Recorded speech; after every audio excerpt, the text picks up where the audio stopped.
The process is frustrating. I've had easier times getting access to gun runners and drug lords. But I'm realizing this black market is different and darker. Okay, so this is it. We're in a parking lot of a laundromat. This is where he told us to meet him. No surprise, he's not there. It could be that he's just looking at us from somewhere and checking us out to make sure that we're not cops. In which case, it might be a good idea if I get out of the car and just go walk around and tell him I'm the woman with the red vest or something.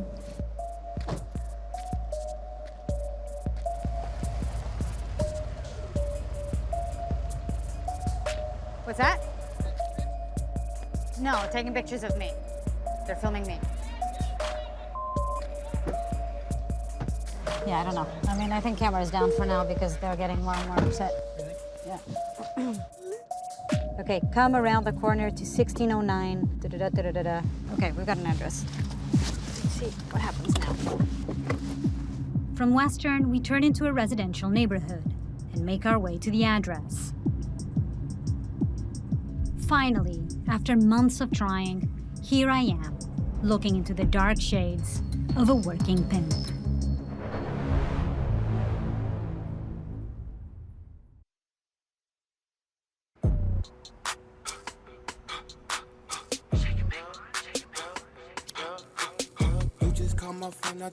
After months of trying, I'm finally face to face with a working pimp. He wants me to call him Chill. And this is his business partner, Lady P. I know that when we were texting back and forth, you didn't want to give us the right address immediately, so you weren't sure if we were police, essentially. Absolutely. Because of the business that we're in, if you're even claiming that you're in this part of the business, they've changed. So now, instead of just some regular where pimping is pimping, no, what we're doing now is considered human trafficking. And that is completely different from what pimping is. So tell me, what is pimping about? It's about choice. They just see the flash, they see the gold, they see the money, they see the cars. Every time you turn on the radio, what do you hear? Oh, it's some rapper dude talking about how he got a bunch of bitches and all this other. So what do they want? They want that rapper dude. They see the Ferrari, the Lamborghini, all that. They want that. What's next to a rapper? A pimp. Why not? He can get you everything you want, easy. Drugs, sex, rock and roll. That's what it is. That may be the way pimps like Chill view the lifestyle. But I imagine the reality is far more complicated for the women working for him. How do you find the girls? Clubs, they see us hanging out. We're in the VIP section and we're drinking and we're having fun. Of course they don't want to be sitting over there with normal people. They want to come to the VIP. Hey girl, you want to come back with us? Who says that? I do. They come back. They see the glitz, the glamour, the gold, the cars, bikes.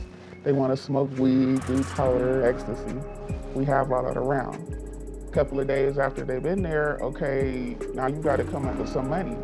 Bills got to get paid. You got a choice at that point.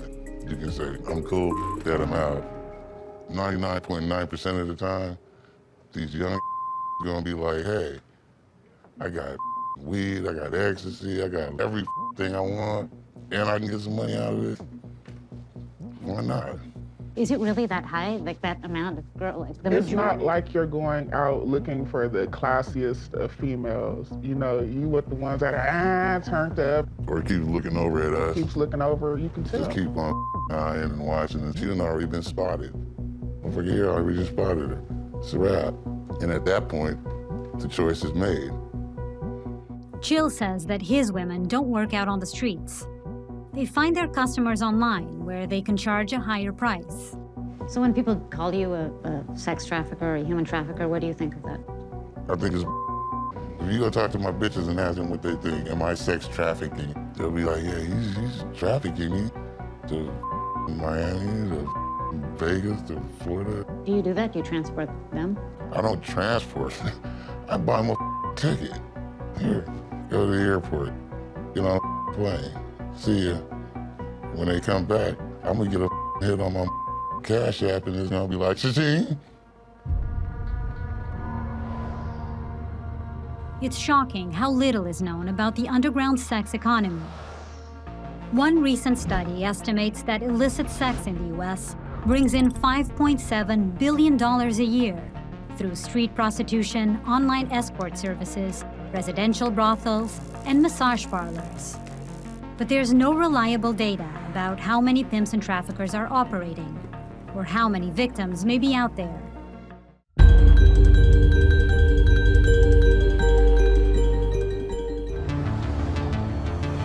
It's early morning in Lima, and the smell of fresh ink is in the air. I found my way to a printer who specializes in counterfeit US dollars. It's like no underworld scene I've accessed before. It's so out in the open that I'm actually nervous for them.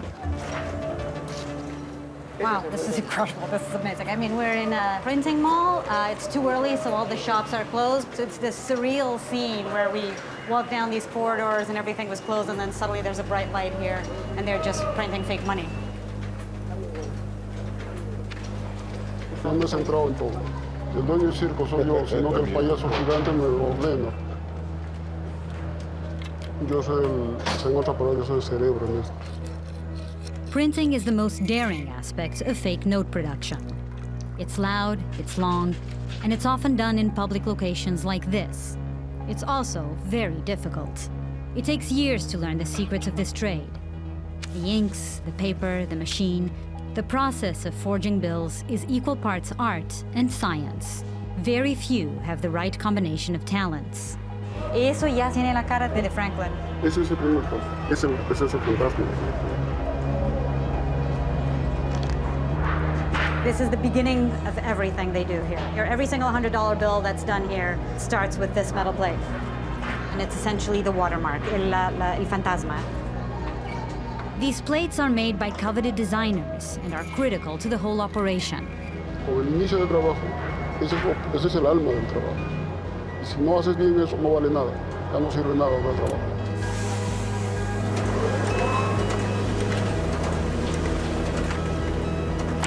Check this out. All the bills coming out? Vamos a pasar a la segunda parte, que eso es el fondo. Ah, the second part is the off-white color of every banknote. Aquí hay varios colores, no es un solo color. Y generalmente el proceso todo, ¿cuánto tiempo? Un mes y medio. ¿Por qué tanto tiempo? Es que son los colores de tinta, cuando cae varios, se pega. Ahora lo vas a ver que se va a pegar. Y se tiene que dejarlo secar. Tiene que secar, secar, secar. That is crazy. So the whole process takes a month and a half. ¿Cuántas notas de 100 se puede hacer con una máquina así en un mes y medio? 5 millares de este tamaño. 5 millares Este tamaño. veces 12, porque a 12, Claro. 6 millones de dólares? Claro. No. Holy that's a ton of money. That is crazy. They can make $6 million with a machine that cost them $7,000 to buy here. ¿Y las personas envueltas que trabajan en otros lugares saben que estás operando eso aquí? No saben. Imaginas que te ven haciendo esto, ¿quién va a quererse callar? Ahorita por eso hay problema, ya es un delito ya. Nosotros estamos cometiendo un delito ahorita.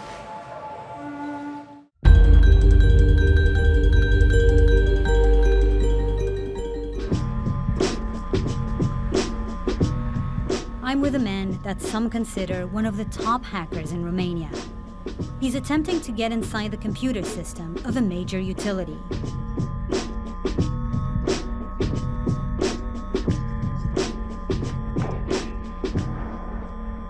Let's try this again. This is just gonna go with the passwords and try and get in. Oh, wow. I just found the key. Okay, so now that you have this information, you have a way into the... I have a way into their local network over here. You search for vulnerable computers, and hopefully we can gain some traction on our target, the power company, yeah. Are you shocked that you were able to actually get in? Are you surprised? I'm surprised that their security measures are basically non-existent. When you manage to get a foot in the door this easily, it's probably going to get even easier from here on out. And then what do you do with that information? We'll see. John insists this side project was just to satisfy his curiosity, but he could make a lot of money if he decided to take the experiment further. In the ransomware game, this role is known as an initial access broker, someone who sells the details of how to access a computer network to other criminals, who then conduct the attack. It's a lucrative gig.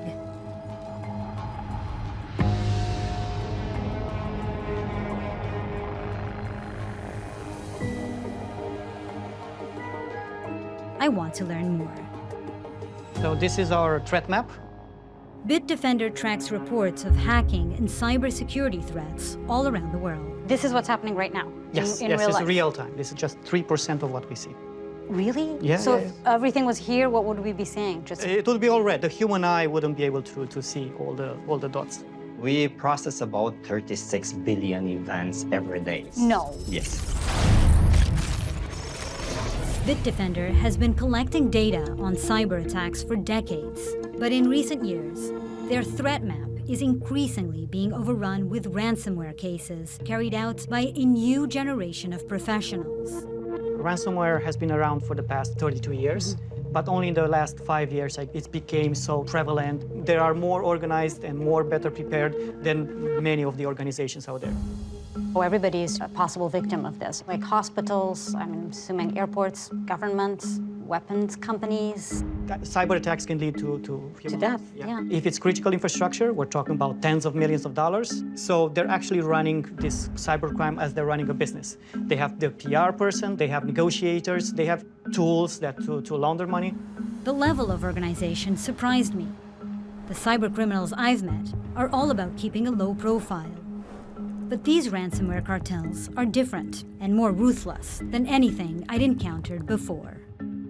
Some of their favorite targets include hospitals and schools. So as I'm driving home that night, I'm starting to get more and more texts and calls about problems that people are experiencing. I'm very quickly realizing that this is not just a few isolated incidences, but there's something bigger going on. On the night before Thanksgiving in 2020, a ransomware group attacked the Baltimore County school system, taking its computer network hostage. Jim Corns is the executive director of the county's IT department. As we realized that we had an attack, we had to call our leadership in the school system to let them know that something was happening because decisions had to be made right away. We had a day of school that was coming up the next day, and we didn't have a way to present instruction. This was peak COVID. Baltimore County's 156 schools and more than 100,000 students were all virtual. That's why schools have become such obvious targets. Lock teachers and staff out of their devices, and the entire school system is paralyzed. It was inexplicably stressful. Every minute that we weren't on the problem was a minute that we had lost. Our students weren't in contact with our teachers, and there was more pressure than I've ever felt. We have contacted both local and federal law enforcement. That ransomware attack on Baltimore County Public Schools is hurting an already hard-hit educational effort. Jim won't say whether the county paid the attackers or not, but there are reports that the cost of the attack is nearing $10 million. And he tells me that doesn't include damages like decades of lost teaching materials and student records.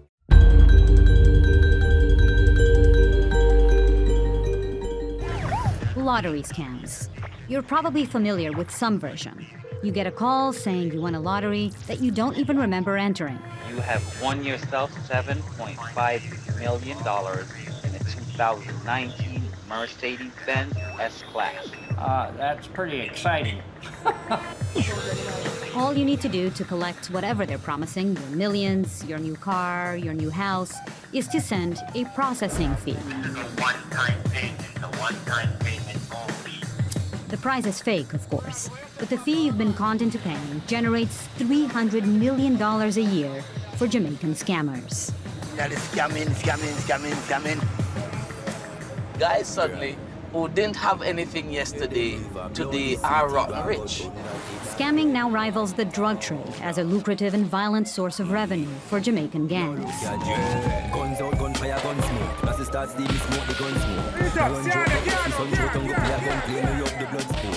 I wanted to understand what's referred to here as the game. Meet the players, see how it's played. Word of wisdom. Enjoy Jamaica, the best of Jamaica, but be careful. We grew under a culture of informer for dead. That means an informer giving information must die. Mark warned me that it would be difficult to get people to talk about the game, but the rise of scamming can be measured in another popular aspect of Jamaican culture.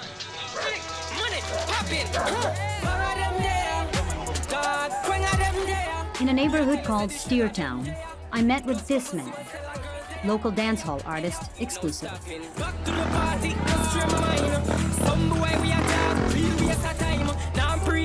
what's happening here today? What are you doing? We're doing a video for my new song. He's the man behind Big Money Poppin', the latest entry in a growing musical subgenre. Dancehall tracks celebrate the danger, easy money, and fast lifestyle associated with scamming culture. What's the song about? What's the general theme of the song? It was about money. What's going on? Scamming is going on, prostitution is going on. So let's sing about it because it's going on. Can you sing it a little bit for me? Hang of them there. Scammer them there. And scammers them there, meaning scammers are around. Yeah, they're around. Why did you decide to write a song about scamming? It's not a song about scamming. I'd been warned that this line of questioning might not go well. But there's a lot of scamming in it. I mean, the word scamming comes up a lot in the song, and it's the most... No? It's a song that gets you hyped. Big money popping. Big money popping anywhere we go. I decide not to push it. It's enough to know that the man whose breakout hits became a scamming anthem doesn't want to talk about scamming.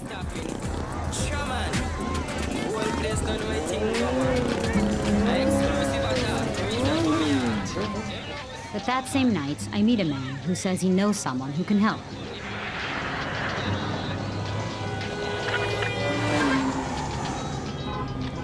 Which is how I wind up in a car with a man I'll just call V. Go straight, watch the stupid person there. No, straight, this lane, middle lane. V knows a lot about scamming, but he's skittish as hell. Hey, remember, please ask him to keep the camera out of my face. Okay, make absolutely sure we don't film his face or anything that identifies him. He'll probably say that I am an informer for dead. Informers get gunshot, kill them. No. Go around this area. This is one of the centers. As it turns out, V wants to take me for a little history lesson of scamming in Jamaica. This complex all around us, these are all call centers for American All call centers for American, European companies. It all starts here, in call centers. Call centers were set up on the island to take advantage of the fact that Jamaicans speak English. My name is Andrew, and I'm calling you from the brand services. And receive lower wages. But a few local entrepreneurs saw another opportunity.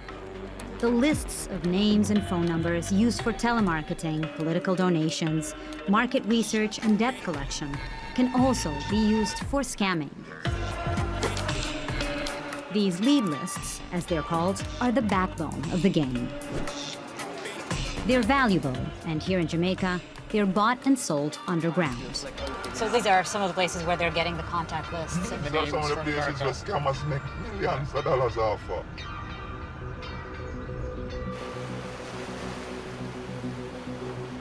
After earning V's trust, he tells me he can introduce me to someone who has even more knowledge about scamming. He leads me to an abandoned house, far from the beaches and tourists.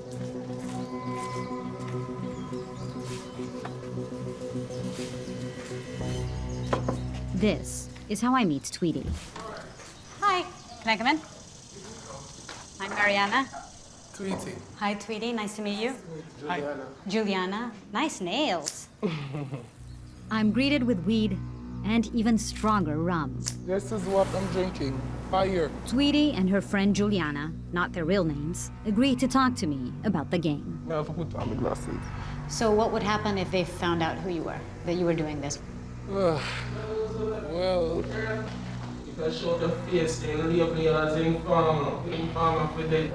in Jamaica, we don't play. Friends kill friends. Your own family kill you and your own family set you up. Jamaica is not a playpen. By day, Tweety works at an undisclosed all-inclusive resort across town. She says she makes in a month what most tourists pay for one night in her hotel. They ain't paying you nothing. They ain't giving you right? Going to work, it's like slavery. You have to do something else on the side. So everywhere you go is a scamming. So what is it that you do on the side then? Make my calls them. Do my dialing. As I said, it's an entrepreneurship. As it turns out, the hospitality industry is great preparation for scamming. All day long, Tweety is interacting with mostly American clients. So I basically know how to talk to you, how to get into your head. Then, after hours, in her free time, Tweety opens up her lead list. Names and numbers and addresses in the United States. Correct. Americans. Because you have the US, the big money popping. Big money public? The big money popping, right. No disrespect, but white people love free things. No disrespect taken. Tweety doesn't want to show me her lead lists. They're closely guarded here in Jamaica. But after a little more rum and smoke, she and her friend Juliana loosen up and show me her rap. Hello, good morning. Your cash prize is a winner of $3.5 million or even a car or whatever, you know? And then the person will probably say, oh, really? I don't believe it. You're totally lying. Are you kidding me right now? Mm-hmm. I didn't do anything. How did I win I didn't this? do anything. How did I get this million? You're really good with the accent. You're probably thinking, how does anyone fall for this? But there's a definite profile of a victim that Tweety has identified. Some people for talk does not even hesitate, they just send the money. Because they're just so lonely and miserable. Husband divorced, husband is dead, wife is gone, whatever the case may be. So most of them lonely. Are they all older people? All older people. One elderly lady, I took everything that she so-called had, right? And she only had one thing, that was her wedding ring that her husband died and, you know, left for her. She went and she sold her ring. To send you the money? Yeah, to send me the money. People say it's wrong, and it's not, to me, it's not wrong.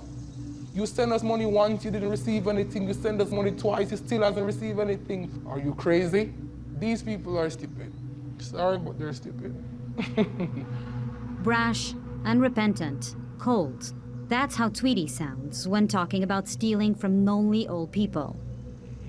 But her posture quickly changes when she tells me how she first got into scamming. My grandpa was sick, and the surgery cost 400,000 Jamaican dollars, and he died. All he needed was a surgery, and it couldn't happen because of money.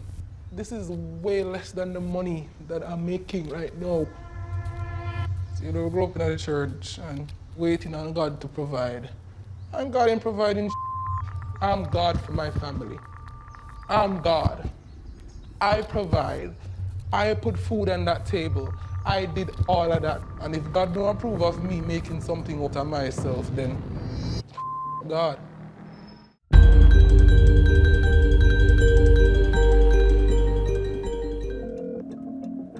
Mariana. Hey, we're a couple blocks away, like a minute away. All right, let's go. I'm on my way too. Okay, bye. I decide to tap an old connection from the drug trafficking underworld. He tells me that when his dealers head out for a job, they'll rent a stolen car for a couple hours from a crew of car thieves. He's managed to set up a meeting with one he calls, fittingly, Klepto. How many times you do this? You always get a little nervous.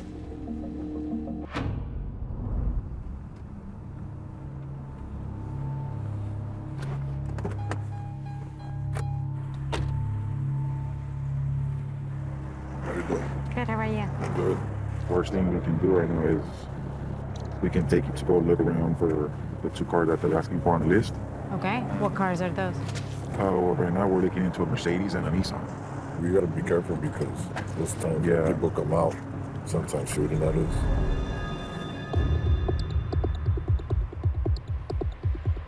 Yeah, you see them?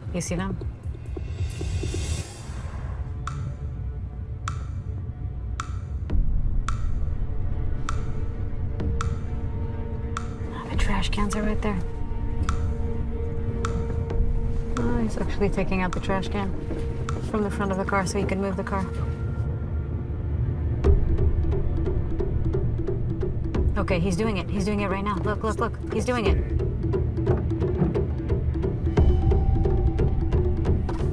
Oh my God, did you see that?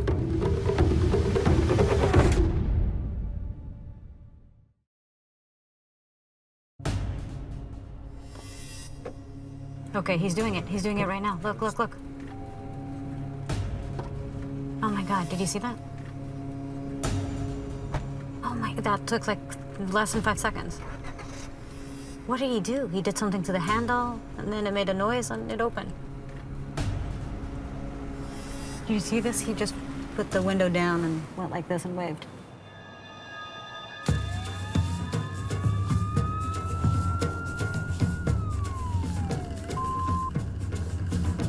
That was crazy.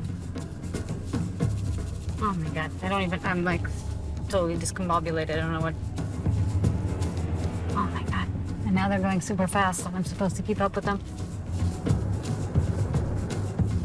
And yeah, now we're just driving behind a stolen car. And they're parking right here. So that was insane. Gone in 60 seconds. In your case, it was gone in 5 seconds. Exactly, that's a lie. But I saw you had a little trouble with the handle. Our keys don't open car locks. How did you open the lock then? Can't really tell you that little secret. Okay, and then once you're inside, the ignition starts. Yes, it's a program key. You can program the key to any damn car. Since most modern cars are glorified computers on wheels, all that dealerships and locksmiths need to program a virgin key fob is the car's VIN number. And all car thieves need is a savvy but corrupt mechanic. And so you did your first one. I know you're in a bit of a rush now to go do your second. What's the second car? It's a Mercedes. So it's a Mercedes. You know it's somewhere in this neighborhood. Yes. What is this neighborhood like? It's a lot of white people, man. And you're talking about multi-million-dollar homes here. It's okay, you know, they cheat a lot of people. So everybody cheats people, rich people cheat people. Why not? Let's cheat. So Does it ever cross your mind? How are they going to feel when they wake up in the morning and they don't see their cars? they ain't gonna suffer. They're not gonna lose anything but a damn car. That ain't nothing. Still get money from the bank. Insurance covers your money. But insurance claims go up for everybody. We all actually, at the end of the day, end up paying for cars being Oh, of course, of course. It doesn't make me a bad guy. Every time he was putting the gun on me, I was like, no, please, don't, please. And because he was like, boom like that. He was just hitting me with the gun. It was horrible.